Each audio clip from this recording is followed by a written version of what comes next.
to deal with angry customers or clients.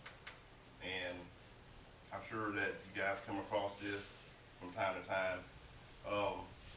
When things become more than verbal and start getting physical, does anybody have an idea or had an instance where the things have got more verbal and have become physical in the workplace, and how do you handle it? We call you. It's, Really? that's the first time I've heard that first answer. Usually people's first instinct is to separate people. It's just I guess a human instinct to go, people become physical and get in a physical altercation. That first instinct is to go, whoa, whoa, whoa, guys, separate, cut this out or whatever. It's just the first instinct. Like she said, the better fit is probably just to have us at least on the way. I know many times that people are going to try to separate people who are becoming in an altercation, but oftentimes what has happened is they end up getting hurt, or somebody else, an innocent bystander, end up getting hurt. So the best thing to do is just go ahead and call the police, and a lot of times just our mere presence would de-escalate the situation. And if it doesn't, we're a little bit better equipped at least to separate them and remove them from the area so no one else will get hurt. If at any time a person's behavior starts to escalate beyond your comfort zone, disengage.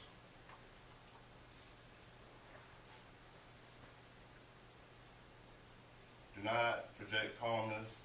Move and speak slowly, quietly, and confidently.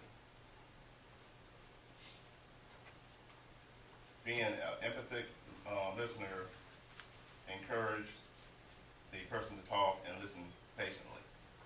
A lot of times when we come on scenes, and especially like domestic type situations, when everybody's yelling and screaming, in our training we have found that to start off speaking at a low tone kind of brings everybody else's tone lower because they can't hear you. So in their mind, they finally realize that they're screaming too loud and that they can't even hear themselves. And usually that'll bring their tone a little bit lower to match yours. So we kind of start off with a low tone to try to calm everybody down. Usually it works, not all the time. Sometimes we have to match their level and then bring them down. But usually bring them, starting off with that low tone and kind of being,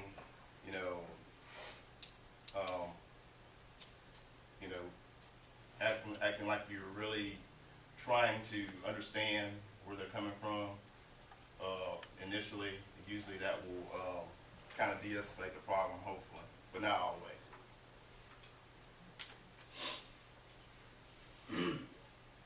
Focus your attention on the other person to let them know that you're interested in what they are saying. That comes by being empathetic to them. Maintain a relaxed yet attentive attitude. Acknowledge their feelings, let them know you can tell they're upset.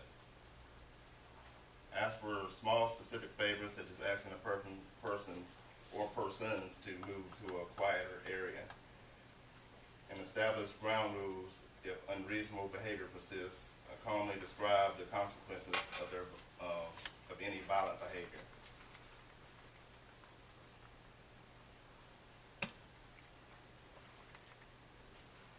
The don'ts. Don't use styles of communication like being condescending, uncaring, or strictly going to the book. Again, the first part of it and the calm approach go a lot longer way than just going right to them and just tell them the consequences right up front. They usually become more confrontational at that point, and it doesn't de-escalate the situation. So that calm approach, try to get them settled down. You want to sit down and listen to what the problem is. You want to try to work it out. That approach gets you a lot longer way than the abrupt approach. Do not reject all the client's demands from the start.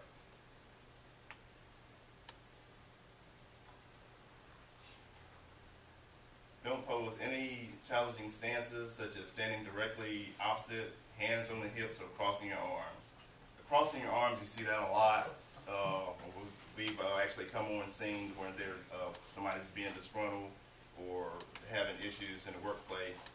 The management is already got that, ready to go. I'm in charge. I want this person out attitude, and nothing's de-escalated by the time we got there because they haven't disengaged from that approach. They've already got that defense mode ready that, I'm going to win, you're going to lose, and you're going to be out of here, police are on the way. When it could have been de-escalated and, probably worked out, but not even calling it. Avoid any physical contact, such as finger pointing or long periods of fixed eye contact. Does that sound familiar to anybody, or that doesn't happen now? Don't make any sudden movements that can be seen as threatening. Notice the tone and volume and rate of your speech. And don't challenge, threaten, or dare the individuals.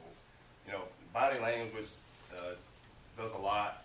When we're talking to people, we, always think about personal safety and personal space issues. But when we come up to people, we don't go out there and have our hand on our gun, it's automatically intimidating doing things like that. We come there, we talk to them just like we're, known them for a while or whatever, even if we don't. And we try to find out what's going on. And we can get a lot farther with it than coming there showing that intimidating look like you're going with us, for any situation like that. It's just, people can read your body language as soon as you get out of the car.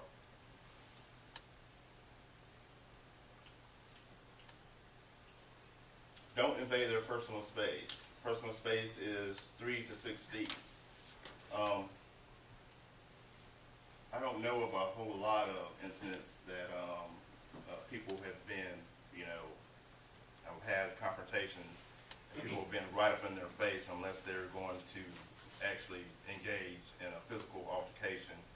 Most of the time, they're still within that 3 feet range, and people, get offended by that.